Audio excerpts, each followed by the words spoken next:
Boa noite, amigo. Boa noite, amigos. É com muito prazer que me encontro nessa primeira vez nesse programa Palavras de Vida Eterna para conversarmos sobre um tema espírita. Meu nome é Dilceia Leitão, eu sou de Juiz de Fora, sou palestrante espírita, sou estudante espírita, sempre, né? A gente precisa sempre de estudar. E é com prazer que recebi o convite para estarmos aqui uma vez por mês para conversarmos sobre um tema espírita importante para a nossa dissertação, o nosso estudo. Então, para começarmos, vamos fazer uma prece pedindo a Jesus, nosso mestre, amigo, irmão maior,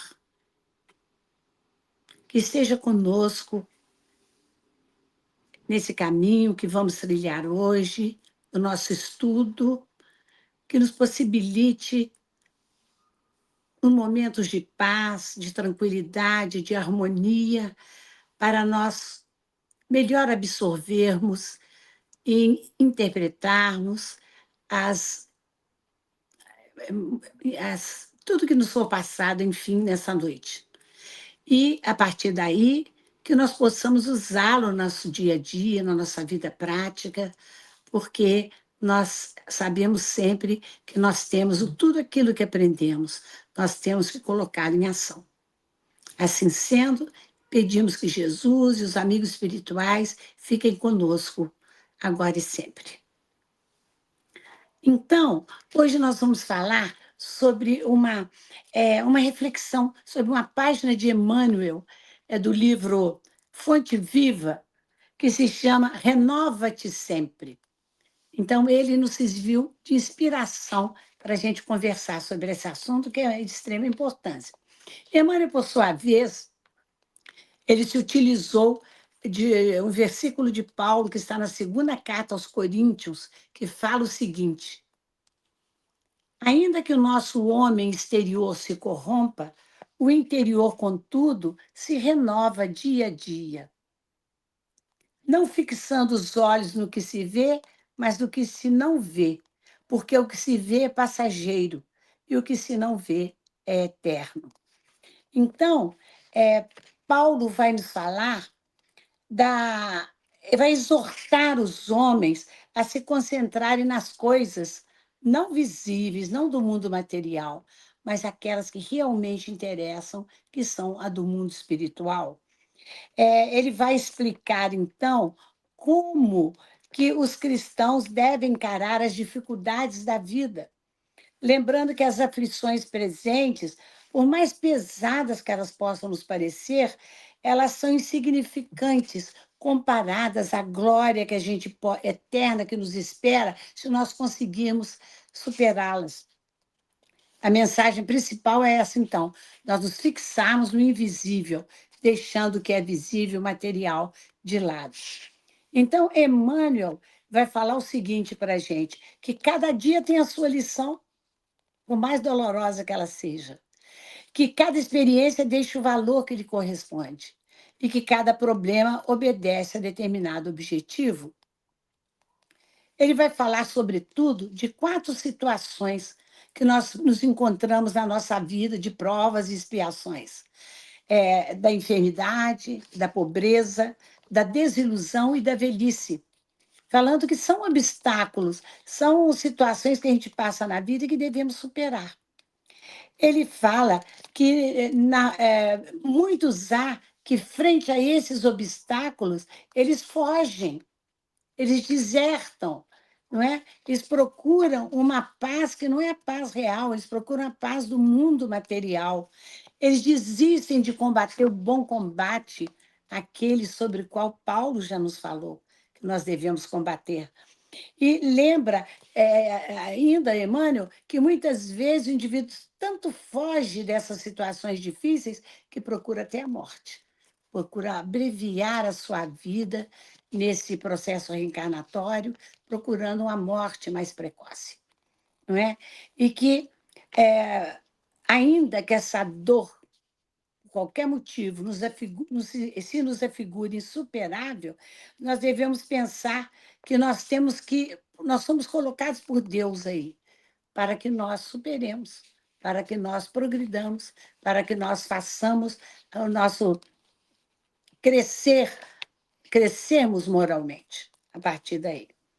Então ele fala assim que recorda que amanhã o dia voltará sempre ao campo de trabalho, que a moléstia, a doença, não é, pode ser uma intimação transitória e salutar da justiça celeste. Então nós lembramos que às vezes a doença é a cura para vários males que a gente pode apresentar intimamente, não é? No nosso espírito. A doença vem muitas vezes nos afastar de um perigo maior. Quando nós nos recolhemos ao leito, quando nós ficamos parcialmente ou totalmente inválidos para as coisas do mundo, às vezes é um sinal de que nós estamos precisando nos concentrar nas coisas espirituais. E nós, então, não devemos maldizer a doença. Ela não chega por acaso. Ela tem sempre um propósito. Ele fala também da escassez de recursos terrestres, que é sempre um obstáculo também positivo, também educativo.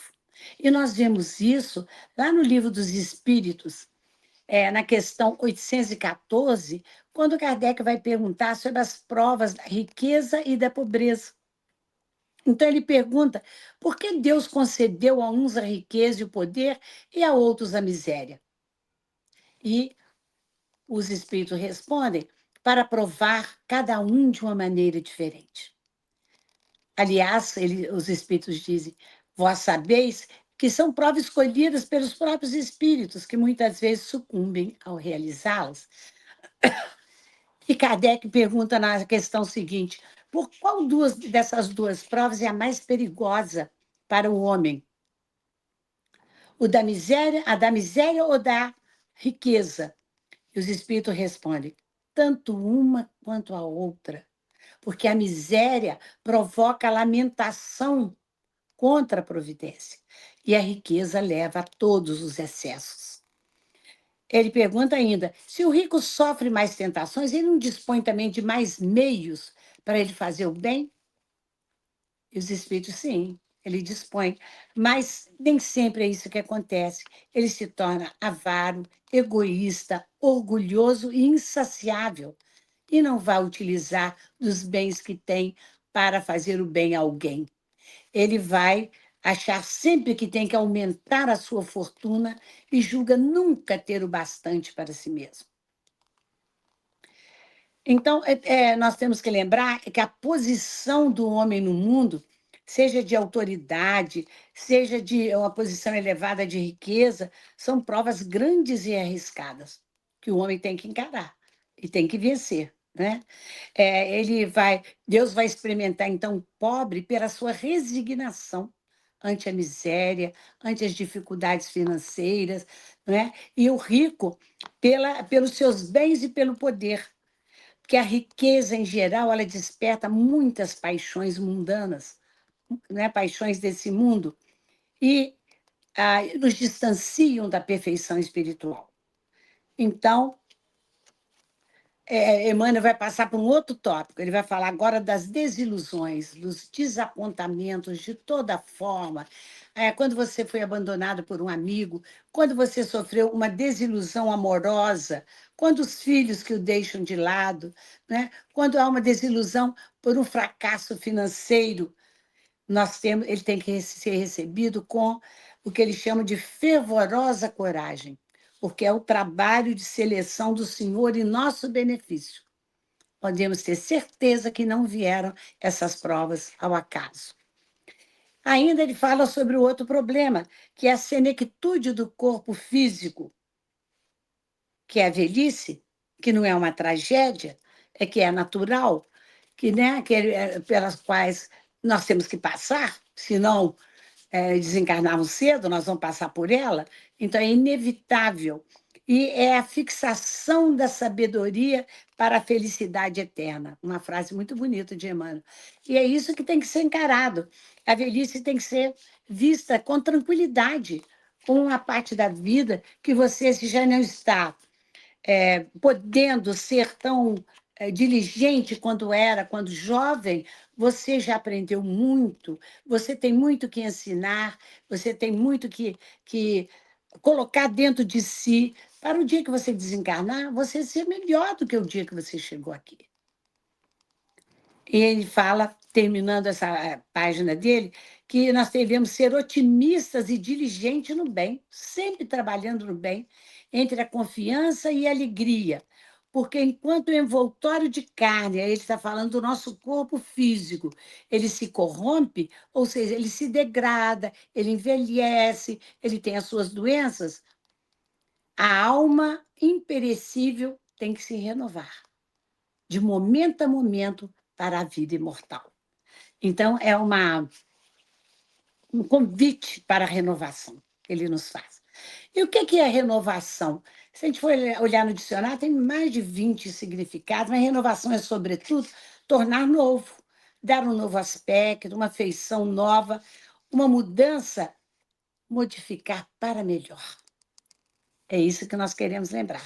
Renovar é modificar para melhor. Porque a gente pode pensar em renovação para várias coisas. Renovação de uma pintura da casa, de um sofá, de um pneu do carro, da pintura do carro, da roupa, do sapato. Isso também é renovação. Renovações aqui do mundo material. Mas o que nós queremos falar é a renovação do ponto de vista espiritual. É um processo de transformação que visa dar um novo sentido à nossa vida, para ter uma visão do mundo a partir de um novo paradigma que é Jesus Cristo, visando construir o reino de Deus em nós mesmos. Isso é renovar. Isso é que tem que ser uma coisa perene e constante em nós. É renovar a fé em Deus, é ter força, coragem e esperança, que é isso que ele espera de nós, não é? Sobretudo, então, a autorrenovação, renovação de si próprio. E é interessante que a gente tem que pensar que não é preciso esperar uma nova vida para renovar. A renovação é diária, renovação é nessa vida, é hoje que nós temos que encará-la assim. Ela é íntima e diária.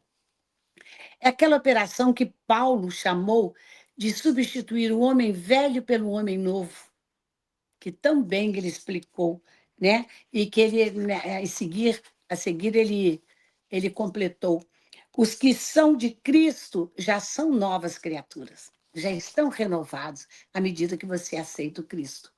E ele, lá na carta aos Gálatas, ele diz: assim já não sou eu quem vive, mas Cristo vive em mim. A vida que agora vivo no corpo, eu vivo pela fé no Filho de Deus que me amou e se entregou por mim. Mas quanto tempo eu tenho para me renovar? Todo o tempo. Várias encarnações. Deus é muito paciente conosco e nos dá muitas oportunidades. Mesma coisa que você perguntar: quantas vezes eu posso reencarnar? Inúmeras. Tantas vezes quantas forem necessárias. Agora, o que é importante é aproveitar esse tempo de reencarnação. Então, nós temos que compreender também que o tempo de Deus é diferente do nosso tempo, não é? O tempo de Deus está relacionado ao tempo oportuno para o cumprimento do seu propósito ou da sua vontade. Não pode ser medido nem cronometrado com o nosso tempo. A sua vontade é diferente, nós não sabemos, às vezes, entendê-la, não é? Em muitas circunstâncias, o indivíduo pede, faz as suas preces, às vezes com muito empenho, com muito carinho, lá do seu íntimo, e fala assim, depois de algum tempo: Deus não me ouviu, porque ele não me atendeu. Primeiro, que toda prece é atendida, nós sabemos disso. Segundo, que o tempo de Deus é diferente, então ele vai ver o que é necessário para você naquele momento e o que você merece ter naquele momento. Por isso, nós temos que ter muita fé e saber que Deus é justo. Se ele é justo, as coisas devem vir na hora certa, não na hora que nós queremos, que nós julgamos, não é? Lá no Eclesiastes já falava isso. Eu também acho muito bonita essa frase. Para tudo há uma ocasião e um tempo, para cada propósito debaixo do céu. E Pedro, na sua segunda carta, ele fala assim: não se esqueçam disso, meus amados. Diante de Deus, um dia é como 1000 anos, e 1000 anos é como um dia, mostrando a diferença do nosso tempo para o tempo de Deus. No livro Estudo e Viva, André Luiz vai nos chamar a atenção quando ele fala que o tempo concedido a um espírito para a reencarnação, por mais longo que seja, ele é sempre curto para tudo aquilo que nós somos chamados a realizar.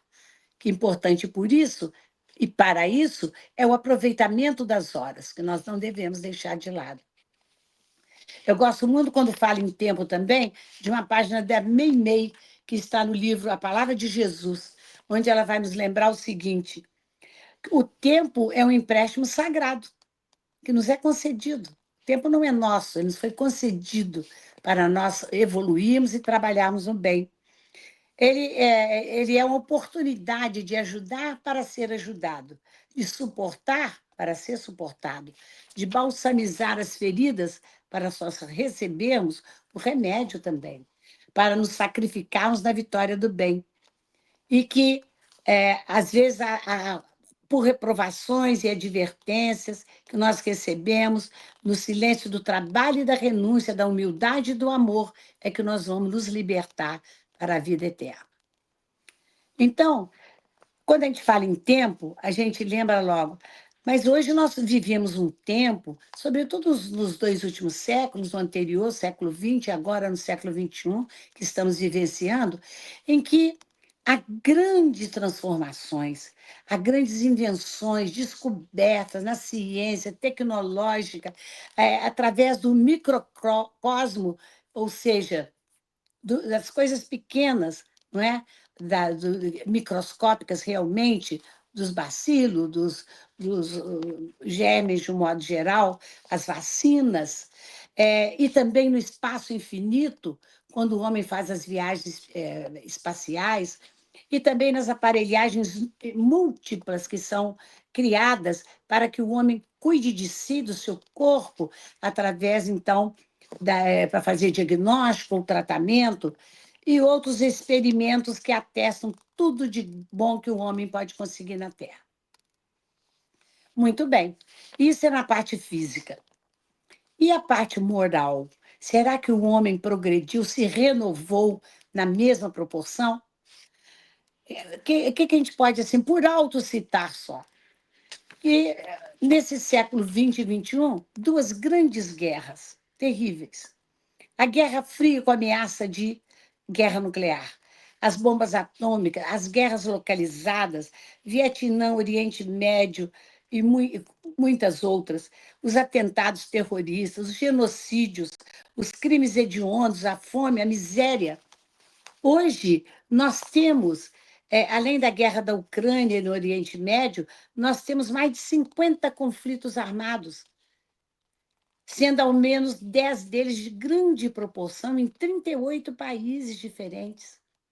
Quer dizer, Manuel Filomeno fala para a gente, lá no mundo, no livro Transição Planetária, que o despertar da consciência tem se feito muito lentamente, ou seja, não acompanhou o ritmo da ciência, da tecnologia. E nós precisamos insistir nisso. Ele fala mesmo que as dores atingiram patamares insuportáveis, a loucura toma conta dos que ele chama arraiais terrestres, e tem um caráter pandêmico, ao lado de transtornos depressivos, da drogadição, do sexo desvairado, das fugas psicológicas, o indivíduo se desligar do mundo, dos crimes estarrecedores, do desrespeito à lei e à ética, desconsideração pelos direitos humanos, animais e da natureza. Então, isso são mazelas que nós trazemos ainda dentro de nós todos, que precisamos superar. E Deus espera isso da gente. Deus espera essa atitude positiva. E ele fala ainda que nós chegamos a tal desequilíbrio que foi necessária a interferência divina. E ela se faz, sobretudo, sobre dois aspectos. Primeiro, na reencarnação de obreiros que aqui já estiveram reencarnados na Terra para ajudar novamente nessa transição planetária.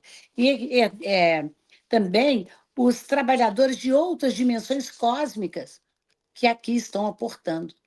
Por outro lado, o exílio para mundos inferiores daqueles portadores de processos delituosos que não vão mais se coadunar justamente com a mudança da, na classificação do planeta de provas e expiações para um mundo de regeneração. Mas isso tudo é renovação. São períodos difíceis que nós estamos passando, mas são necessários. Essa passagem, ela depende de nós. Nós não podemos ficar sentados esperando. Ah, que dia que vai começar o mundo de regeneração? Quem é que vai trazer essa novidade? Qual o espírito bom que vai encarnar para fazer isso? A renovação está dentro de nós todos. E a renovação individual, coletiva e do próprio planeta em si, ela vai depender muito de nós. Porque aperfeiçoar para o bem é uma lei maior, é a lei divina, a lei de Deus. Todos estamos fadados a isso, a trilhar o caminho do bem. A própria natureza mostra esse renascimento sempre, com as estações do ano, com os dias se repetindo, a própria química do nosso corpo, as células do nosso corpo, né? O ar que respiramos, tudo se renova. Por que, que o homem, a criação divina, tão importante, ele não vai se renovar também? Para isso, não adianta a renovação da nossa feição exterior. Nós temos que nos renovarmos internamente. E mesmo quando nós estamos diante de tantos flagelos, não é?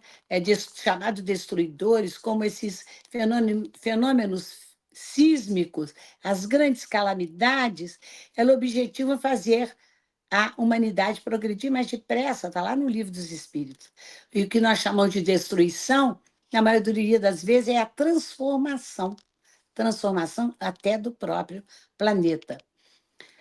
Mas em todos esses momentos, nós não podemos nos esquecer que tem uma providencial misericórdia de Jesus.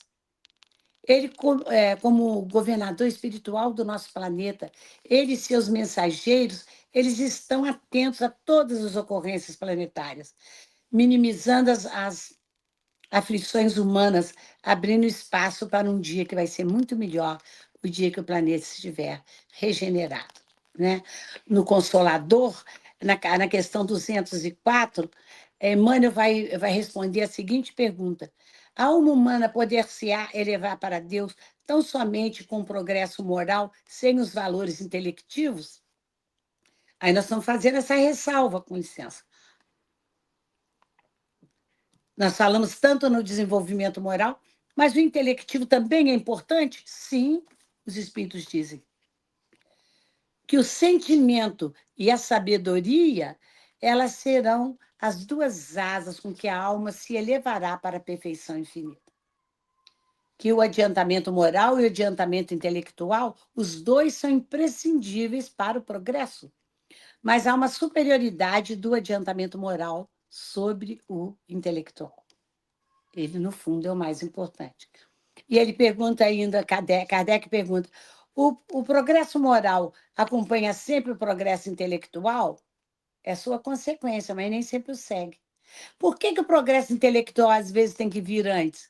Para que o homem saiba distinguir o bem do mal. Ele precisa estar consciente do que está acontecendo. Né? Mas aí Emmanuel vai fazer uma reflexão muito interessante. Ele fala assim, tudo bem, você teve o seu adiantamento intelectual, você estudou, você aprendeu. Aí ele pergunta assim: se essa transformação da inteligência não te reergue o coração para o aperfeiçoamento íntimo, para que te serve o conhecimento? Para que te serve? É uma coisa egoística que fica dentro de você. O que você fez com ele? Aí ele fala: que fazes do tesouro intelectual que a vida te deu? Então você tem que conhecer e aplicar. Não é? Aplicar os seus conhecimentos, divulgar, aplicar, para que você faça o bem ao outro, aquele que, sobretudo, necessita. Então, ninguém progride sem se renovar. Não. A nossa transformação moral pode se dar por opção nossa. Nós temos a livre escolha. Nós temos, não é? O, a oportunidade de escolhermos o caminho, por opção ou pela lei do progresso, que é inevitável também. Então, com a nossa programação ou sem ela. E mesmo o auto-perdão é um aprendizado necessário.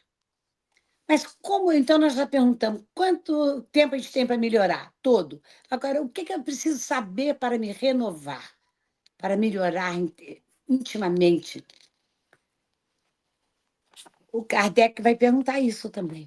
Na questão bastante conhecida, 919 do Livro dos Espíritos, quando ele fala: qual é o meio mais prático e eficaz que o homem tem de se melhorar nessa vida e de resistir ao arrastamento do mal? Os espíritos respondem: um sábio da antiguidade vos disse: conhece-te a ti mesmo. Ele estava falando, então, de Sócrates. Não é uma frase original de Sócrates, estava lá no templo de Apolo, mas ela foi muito aplicada e usada por ele. Mas aí o Kardec continua perguntando: tudo bem, nós compreendemos toda a sabedoria dessa máxima. A dificuldade está em cada um conhecer-se a si mesmo. Qual o meio de consegui-lo? Aí vem uma resposta linda de Santo Agostinho. Ele fala assim: faz o que eu fazia quando estava na Terra, encarnado. Toda noite eu me perguntava se eu fiz tudo o que podia de bom, se alguém teve algum motivo para reclamar de mim, se eu deixei de fazer alguma coisa. Você tem que interrogar na sua própria consciência, então, nessa hora. E não é uma coisa tão difícil de fazer, né? É difícil, às vezes, de encarar o que você deixou de fazer. Mas é uma coisa que nós devemos ter em mente, que precisamos nos perguntar: eu podia ter feito alguma coisa melhor hoje? Para no dia seguinte a gente não repetir aquilo, não é? Então, Santo Agostinho termina essa reflexão falando que o conhecimento de si mesmo é, portanto, a chave do progresso individual. Toda vez que você se pergunta o que você poderia fazer de bom, você está procurando se melhorar.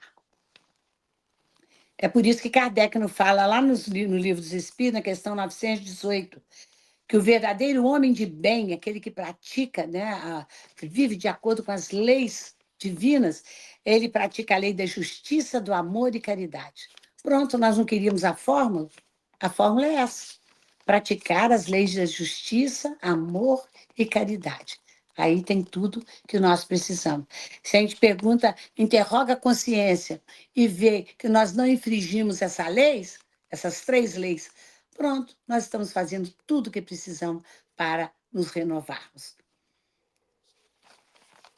E nós vemos que esse renascimento do espírito pela modificação das ideias e do corpo tem que haver, inclusive, com as reencarnações, porque sem ela ninguém vai ver o reino de Deus. Jesus já falou disso.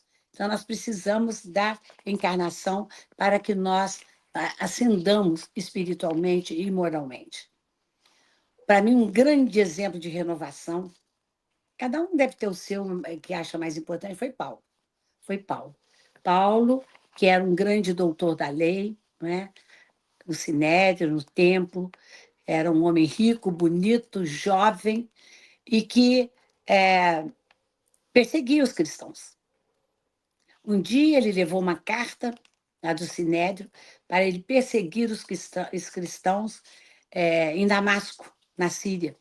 E no caminho, todo mundo sabe da história, ele viu um grande clarão e que apareceu para ele na forma de Jesus, que perguntou a ele: Saulo, Saulo, por que me persegues? E ele não teve dúvida. Ele teve uma renovação instantânea. Ali, naquele momento, ele tomou a decisão, usou seu livre-arbítrio ao máximo e falou: o que eu quero? Ele perguntou a Jesus: Senhor, o que queres que eu faça? E a partir daquele momento ele fez tudo. Foi o grande divulgador do cristianismo, né? O maior de todos depois do próprio Cristo. Então, Em várias cartas que ele escreveu, a gente sabe que ele, uma vez, ele estava muito triste, acabrunhado, porque ele não conseguia fazer as viagens aos aos lugares que ele queria ir para convencer o povo para que eles se tornassem cristãos. Quando isso está escrito no livro Paulo Estevão, quando ele viu a figura de Jesus, apareceu para ele e falou: Paulo, escreva as cartas. Você não precisa de ir pessoalmente, escreva as cartas. Estevão vai ajudar a você a fazer isso. Estevão era um cristão, foi o primeiro mártir cristão, né? Que depois Paulo veio a saber que era irmão da noiva dele, Abigail, está lá no livro também Paulo e Estevão. E Estevão foi um grande amigo, incentivador de Paulo. E ele ajudou realmente, orientou para ele escrever essas cartas. Em várias delas, Paulo fala que é um homem novo e que todos têm que se renovar. Vamos só lembrar algumas delas aqui. Na segunda carta aos Coríntios, ele fala: se alguém está em Cristo, nova criatura é. As coisas velhas já passaram, eis que tudo se fez novo, mostrando que o caminho é Jesus. Depois, na carta aos Romanos, ele vai dizer: por meio da própria lei, eu já morri para a lei. Eu morri para a lei, a fim de viver para Deus. Estou crucificado com Cristo, mas eu já não vivo, Cristo que vive em mim. E isso é interessante porque ele era a lei. E ele morreu para a lei, deixou tudo de lado. E nós sabemos da história, ele foi desprezado pelos seus pares, né? Pelos aqueles que do sinédrio, dos templos, pelo pai dele. Ele foi enxotado de casa, não é? E não foi aceito pelos cristãos no primeiro momento, como, vamos dizer assim, acolhermos entre nós aqueles que nos perseguiam até ontem e queriam nos dizimar. Então, a renovação dele foi muito difícil, mas ele não, em nenhum momento ele desanimou. Na carta aos Gálatas, ele fala: assim já não sou eu quem vive, mas o Cristo que vive em mim. A vida que agora vivo no corpo, vivo-a pela fé no Filho de Deus, que me amou e se entregou por mim. A gente fala tanto em renovação como se fosse uma coisa fácil. A gente sabe que não é. Não é. Mudar esses hábitos que nós trazemos por séculos, milênios, né? As nossas imperfeições, os nossos vícios de todo tipo, mas nós temos que ter em mente que toda pequena atitude que nós tivermos, elas serão levadas em consideração. É por isso que Kardec nos fala, né, lá no Evangelho segundo o Espiritismo, reconhece-se o verdadeiro espírita pela sua transformação moral e pelos esforços que ele faz para dominar as suas más inclinações. Ele não fala assim, reconhece o verdadeiro espírito naquele que domina as suas más inclinações. Não, pelos esforços que ele faz. Todo esforço, então, será muito bem-vindo e será colocar o indivíduo no caminho que ele precisa para a sua renovação íntima.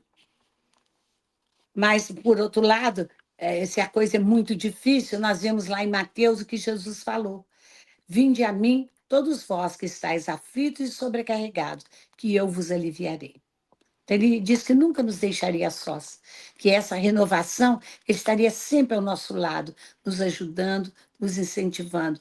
Mas o caminho ele já nos mostrou, quando ele disse: eu sou o caminho, a verdade e a vida. Ninguém vem ao Pai senão por mim. Eu sou o pão da vida, eu sou a luz do mundo, eu sou o bom pastor. E nenhuma das ovelhas que o Pai me confiou se perderá.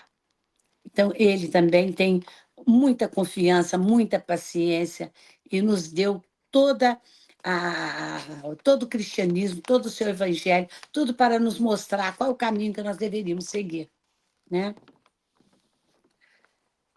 E Kardec veio nos mostrar a importância da fé raciocinada, que você tem que ter fé, não a fé cega, imposta, como um dogma, mas aquela fé que pode encarar frente a frente a razão em todas as épocas da humanidade. Essa não vai se perder. Ela não vai ser nunca substituída por outra coisa, né? Então, mas nós não podemos esperar uma outra vida para nos melhorarmos. Tem que experimentar agora a renovação e para nos ajudarmos a nós mesmos. Nós renascemos com os propósitos, com as deliberações, temos que ter atitude, trabalhando para superar os obstáculos. E, para isso, nós devemos pensar em trabalhar no bem, que nós devemos mais auxiliar do que ser auxiliado. E com isso nós pedimos a Jesus que ele fique conosco, agradecemos tanto a vocês que ficaram aqui ouvindo as nossas reflexões, quanto a espiritualidade amiga que pôde nos trazer a intuição para que nós realizássemos essa pequena exposição que visa, sobretudo, o bem de cada um. A cada um, nós sabemos, será dado segundo as suas obras, e que todos nós possamos trabalhar no bem. Até a próxima.